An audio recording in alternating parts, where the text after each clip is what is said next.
Espero que se encuentren muy bien. Qué gusto darles la bienvenida a una sesión más de la asignatura Historia Primer Grado. Soy la maestra Noemí Juárez. Espero que en estos días estén aprovechando la oportunidad de estudiar en esta modalidad a través de Aprende en Casa. Recuerden mantener la sana distancia, lavarse las manos con agua y jabón durante 20 segundos, varias veces al día, y usar el cubrebocas de manera correcta. Al cuidarnos a nosotros mismos, cuidamos a los demás. En la sesión de hoy estudiaremos los procesos históricos de Sudamérica durante la Guerra Fría. Nuestro propósito consiste en conocer la intervención norteamericana en los golpes de Estado en Brasil, Chile, Uruguay, Argentina y Paraguay. Antes de iniciar, les recuerdo que es muy importante que participen en las actividades planteadas a lo largo de la sesión. También les invito a tener cerca su libro de texto, cuaderno u hojas blancas y de colores para tomar apuntes. ¿Listas y listos? ¡Comenzamos! En las últimas décadas del siglo XX, muchos países de Sudamérica fueron gobernados por regímenes militares. Uno de ellos fue Argentina, cuyo gobierno militar tuvo la particularidad de implementar el secuestro de mujeres embarazadas o de niños y niñas pequeños para darlos en adopción a las familias allegadas al régimen militar. Por lo general, estos actos se cometieron en contra de las personas opuestas al régimen militar como una forma de represión, lo cual entra en la categoría de desaparición forzada. Esto motivó a que decenas de mujeres comenzaran a buscar a sus familiares. Con el tiempo, fundaron las organizaciones en pro de los derechos humanos, Madres de la Plaza de Mayo y Abuelas de la Plaza de Mayo. Durante años y a través de diferentes métodos de búsqueda, que van desde fotografías hasta estudios de ADN, aquellas mujeres han buscado y encontrado a sus hijos y nietos. A continuación, en nuestra sección Leer para Conocer, les compartiré fragmentos de algunas de estas historias. La vicepresidenta de las Abuelas de la Plaza de Mayo, Rosa Roisenblit, de 92 años, relata: yo salí a manifestarme a la calle el mismo día que se llevaron a mi hija, el 6 de octubre de 1978, que estaba embarazada de 8 meses. Entonces, nadie hablaba de desaparición forzada de personas, solo de detención. Lo que nunca me imaginé es que mi nieto iba a nacer en el campo de concentración de la Escuela de Mecánica Armada el 15 de noviembre de 1978. Y al cabo de mucho tiempo buscándolo, me encontré con un nieto de 21 años. Ahora ya está casado, tiene 2 bebés. Nuestras estrategias de las abuelas tuvieron que ir cambiando a medida que cambian la edad de nuestros nietos. Al principio, exigíamos que los nietos volvieran con la familia biológica. Después, tratábamos de acercarnos a ese nieto y hacerle entender. No era fácil para un chico de 16 años saber que esas personas son unos apropiadores. Y entonces recurrimos a un equipo de psicólogos. Después, aparecieron nietos que eran ya adultos y casados. No se puede pretender que vivan con las abuelitas. A mi nieto le llevó un poco de tiempo asumir la realidad, pero finalmente él está orgulloso de ser mi nieto y a sus hijos les pone mi apellido, que no tendría por qué hacerlo, y yo con eso me conformo. Muchos nietos como Carlos de Lía, de 34 años, se vieron un día entre las dos familias y decidieron no renunciar a ninguna. Yo recuperé mi identidad en 1995 con 17 años. Siempre fui criado con mucho amor y pese a lo que ocurrió, no puedo ir en contra de lo que siento. A Carlos y a Marta, las personas que me criaron, los quise y los quiero como padre y madre. Mucho de lo traumático tuvo que ver porque ellos estuvieron presos durante 9 meses, cuando los juzgaron por apropiarse de mí. Yo iba a visitar a mis viejos todos los días de esos 9 meses y al mismo tiempo trataba de conocer a mi familia biológica. Yo lo único que podía hacer en esos momentos es ser lo más auténtico posible, ser como soy y abrirme a mi familia biológica, a mi abuela, primos y tíos que tanto me habían buscado durante 17 años. Y en casi todos ellos encontré mucho amor y mucha comprensión. El siguiente testimonio parte desde otro lugar, pues se trata de uno de los tantos casos donde no se ha podido encontrar a los familiares secuestrados o desaparecidos. Lucía y Rodolfo se enamoraron y formaron una hermosa familia. En diciembre de 1976, ella quedaría embarazada. Berta estaba ilusionada y contenta con la idea de tener un nieto. La noche del 20 o 21 de abril de 1977, tras realizarse un operativo, la pareja fue secuestrada en su domicilio en Villa Ballester, provincia de Buenos Aires. Lucía estaba embarazada de 4 meses para entonces. Por testimonios de sobrevivientes, pudo saberse que permanecieron detenidos en el centro clandestino de detención El Vesubio. La noche del 23 al 24 de mayo de 1977, algunas víctimas fueron sacadas de ese centro clandestino para ser asesinadas, en un operativo especialmente armado para tal fin. El objetivo era aparentar un enfrentamiento. Uno de esos cuerpos era el de Rodolfo. La fecha estimativa de parto de Lucía era septiembre de 1977, pero hay muy pocos datos sobre el lugar y las circunstancias en las que se produjo. Sin embargo, hay testimonios que indican que habría dado a luz en el Hospital Militar de Campo de Mayo. La abuela Berta falleció en el año 2007. Se fue sin poder abrazar al hijo de Rodolfo y Lucía. Hasta aquí la lectura. ¿Se imaginan los sentimientos de estas mujeres que han buscado a sus familiares desde hace más de 30 años? Algunas de ellas incluso lo siguen haciendo ahora, y otras más no los han podido encontrar a sus seres queridos. Aunque este fenómeno es particular, sucedió en Argentina. Gran parte de Sudamérica vivió situaciones parecidas en torno a la desaparición de personas, sobre todo por motivos políticos. El establecimiento de dictaduras militares en América Latina data desde el siglo XIX, cuando después de independizarse, las nuevas naciones se vieron implicadas en constantes guerras y conflictos, lo que permitió que los militares adquirieran mucho poder. Sin embargo, para mediados del siglo XX, esta situación se agravó debido a la presión que ejerció el gobierno norteamericano para evitar la propagación de las ideas comunistas en el contexto de la Guerra Fría. Después de la Revolución Cubana, la Guerra Fría llegó con mayor intensidad a América Latina. Por todo el continente surgieron movimientos guerrilleros que combatían regímenes autoritarios o militares, la mayoría de las veces para instaurar un gobierno comunista. Ante el temor de que el ejemplo cubano se expandiera, el gobierno de Estados Unidos de América implementó el Plan Cóndor a través de la Agencia Central de Inteligencia, la CIA, organismo que fue el intermediario entre los dirigentes de los diferentes escuadrones de la muerte, brasileños, argentinos, paraguayos y uruguayos. El 22 de diciembre de 1992, 3 años después del fin de la dictadura del general Alfredo Stroessner, en Paraguay, el juez Agustín Fernández ordenó el allanamiento de una dependencia de gobierno en la ciudad de Lambaré, Paraguay. Al hacerlo, el juez y periodistas se encontraron ante 3 toneladas de documentación oficial membretada, cartas y fotografías del Plan Cóndor, hasta entonces considerado como una invención de políticos de izquierda. Esta documentación contiene las comunicaciones escritas entre autoridades policiales, militares y delatores civiles de Paraguay, principalmente, pero también hay información sobre perseguidos políticos de Argentina, Brasil, Chile y Uruguay. Los documentos inculpaban a la CIA de los Estados Unidos de América como el organismo coordinador de la logística necesaria para el intercambio de información, dinero, agentes y prisioneros, que permitiera poner un freno al comunismo en América Latina. El corpus documental incluye diversos informes sobre intercambio y traslado de presos políticos, espionaje y control de actividades civiles.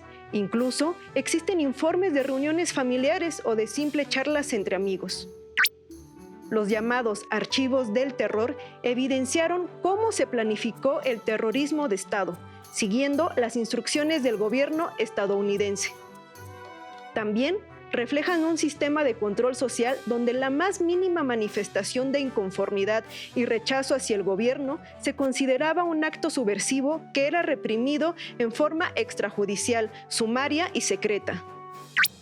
Los documentos fueron redactados por las dictaduras militares que gobernaron entre 1970 y 1980, con el fin de reprimir a las sociedades de dichos países. Pero los militares no lo hicieron solos, pues esa información se constató el papel decisivo que desempeñó la CIA. Esta agencia también organizó reuniones entre los funcionarios de seguridad y suministró equipo. Incluso entrenó a los torturadores latinoamericanos en la Escuela de las Américas, una institución del ejército norteamericano. La información recogida sobre las personas estaba encaminada a detectar a los subversivos de actitud o pensamiento, opositores a los regímenes del momento, especialmente entre sectores educativos, culturales, artísticos y sindicales. Las personas consideradas subversivas iban desde demócratas hasta miembros de grupos armados. Todos eran igualmente peligrosos. Una vez ubicados, el siguiente paso era su detención y traslado a otro país, si así se requería. De lo contrario, se les aplicaba tortura para extraer información. Los torturados podían pasar varios años en prisión, incluso décadas, o ser ejecutados extrajudicialmente y engrosar la lista de los desaparecidos políticos. En Argentina, por ejemplo, se instrumentaron los vuelos de la muerte, que consistían en que los detenidos eran arrojados desde un avión al mar. Las mujeres prisioneras sufrieron de igual manera torturas y vejaciones. Muchas de ellas fueron violentadas.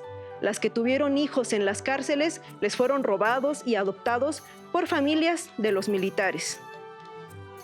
Para el diplomático estadounidense Henry Kissinger, el activismo de izquierda en Chile, Argentina y Uruguay era un peligro para la región. Comencemos con Chile. A través de la CIA, Kissinger implementó una serie de medidas para desestabilizar el gobierno de Salvador Allende en Chile. Por ejemplo, cuando ese gobierno nacionalizó el cobre, financiaron huelgas antigubernamentales entre 1972 y 1973. Mantuvieron contacto con organizaciones contrarias al gobierno y les prometieron reconocimiento diplomático y apoyos económicos. Es bajo este panorama que se realizó el golpe de Estado en contra del presidente Allende, el 11 de septiembre de 1973, lo cual provocó la muerte del mandatario y el inicio de una ola de violencia, persecuciones y ejecuciones. Una de las víctimas más emblemáticas de este proceso fue el cantautor Víctor Jara, quien era considerado el trovador de la Revolución Socialista. Apresado junto a otras 600 personas, entre ellas estudiantes, profesores y funcionarios de la Universidad Técnica del Estado, fueron llevados detenidos al Estadio de Chile. Jara, al ser reconocido por los militares, fue asesinado, no sin antes dejar unos últimos versos. Ay, canto, qué mal me sales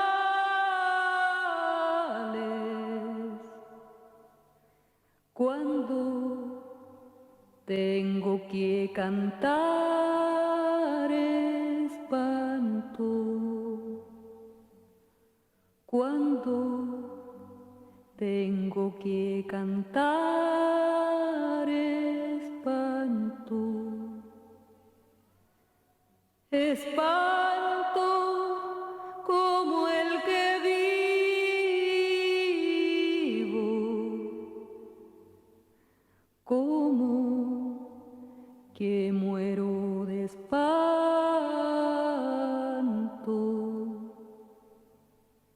como que muero espanto.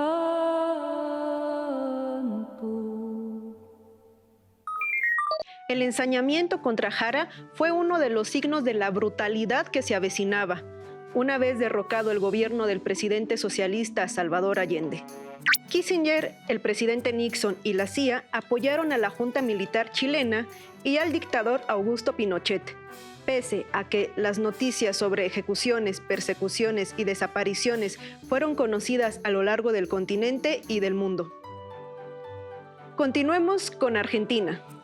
En este país, Kissinger apoyó la dictadura del general Jorge Rafael Videla, quien derrocó a Isabel Perón en 1976. Durante el llamado proceso de reorganización social, la Junta Militar de Argentina reprimió a los grupos guerrilleros, a los sindicatos independientes, a los partidos políticos de la oposición y a los activistas sociales sin importar su ideología. De esta forma, miles de argentinos fueron obligados a partir al exilio.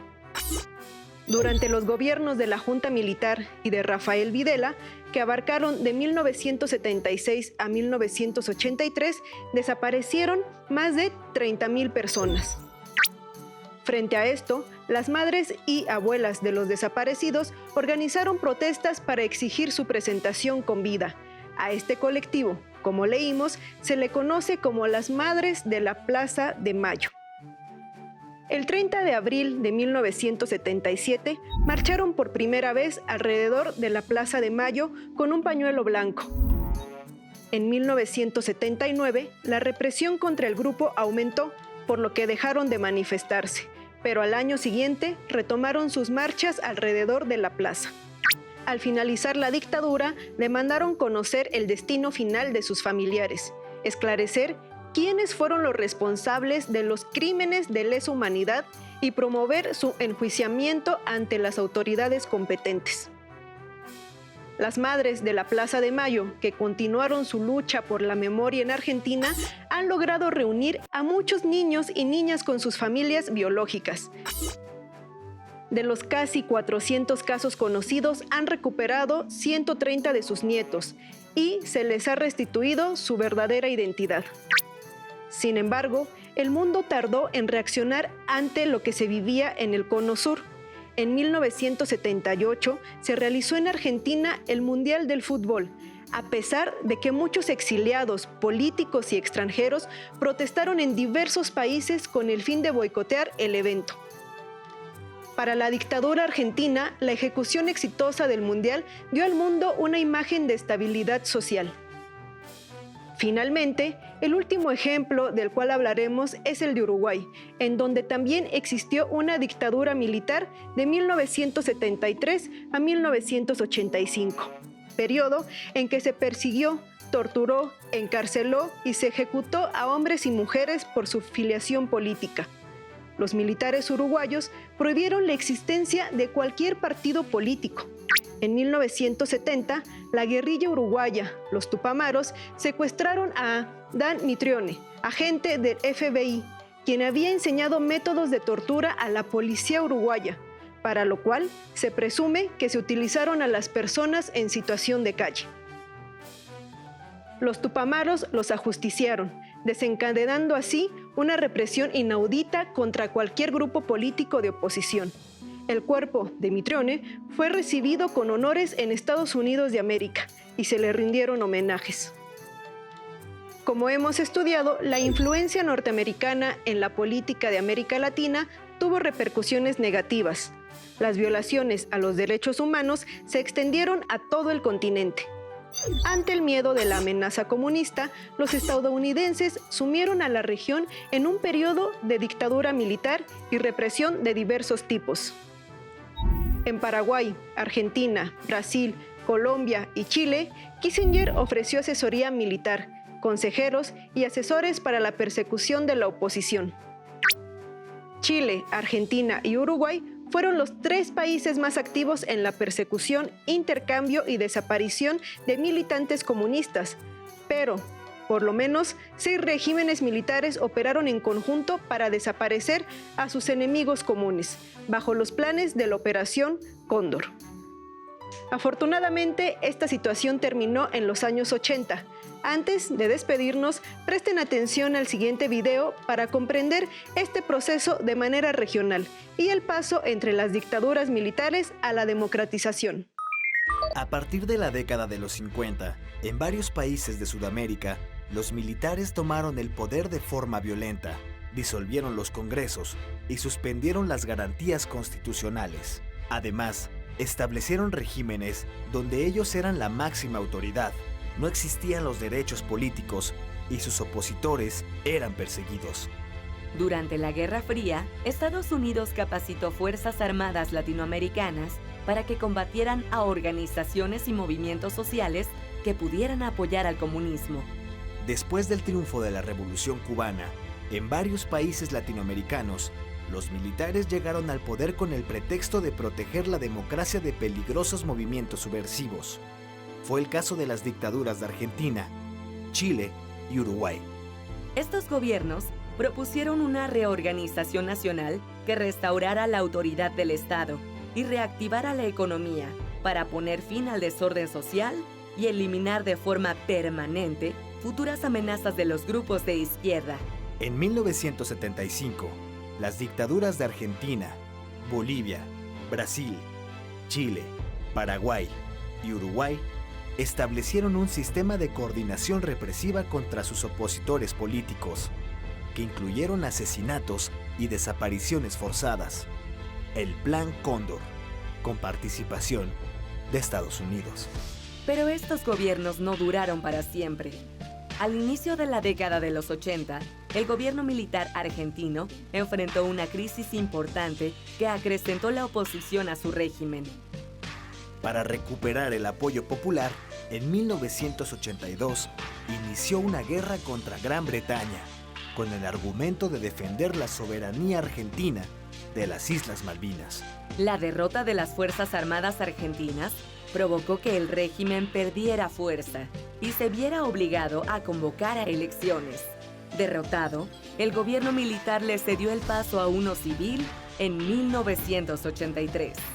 En el caso de Uruguay, en 1980, el gobierno militar convocó a un plebiscito acerca de una nueva constitución para saber si los ciudadanos estaban a favor o en contra. Los votantes la rechazaron masivamente. Dentro de las mismas Fuerzas Armadas, algunos elementos que estaban a favor de negociar una retirada del poder consiguieron imponerse poco a poco. Hubo encuentros entre jefes militares y representantes de los partidos políticos que culminaron en el Pacto del Club Naval en 1984, con el que los militares uruguayos obtuvieron la autonomía de las Fuerzas Armadas y se acordó el retorno a un gobierno civil. Se realizaron elecciones presidenciales y legislativas, con lo que se puso fin al régimen militar y se estableció el sistema democrático representativo en 1985. En Chile, los militares tomaron el poder en 1973 para derrocar al gobierno socialista de Salvador Allende, por lo que asesinaron a muchos opositores e impulsaron un régimen intolerante a cualquier movimiento de izquierda. El general Augusto Pinochet, que encabezó el golpe de Estado, se convirtió en la figura más destacada del poder. En 1980, el gobierno chileno, al igual que el uruguayo, convocó a un plebiscito sobre la nueva constitución, la cual fue aceptada, pero que entró en vigor hasta 1989.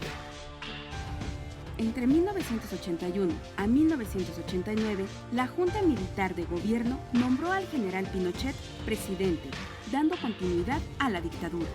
En 1988 se realizó otro plebiscito, pero ahora presidencial, para decidir si Augusto Pinochet seguía o no en el poder hasta 1997, de acuerdo con la Constitución.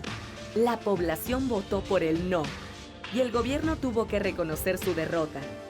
Un año después se convocó a elecciones de presidente y parlamentarios, con lo que dio inicio al proceso de transición democrática chilena. Así, entre 1980 y 1990, el gobierno civil fue restaurado en varias naciones latinoamericanas. A este proceso se le conoce como transición democrática. Como se dieron cuenta en el video, las dictaduras militares transitaron poco a poco a gobiernos civiles. Esto implicó que muchos exiliados regresaran y que muchos de los opositores se organizaran para exigir justicia por los abusos cometidos por los militares. En los años siguientes, en varios de estos países, se realizaron juicios en contra de los torturadores y criminales, pero en otros se estableció una política de reconciliación para evitar mayor división política. Finalmente, la huella de las dictaduras permanece.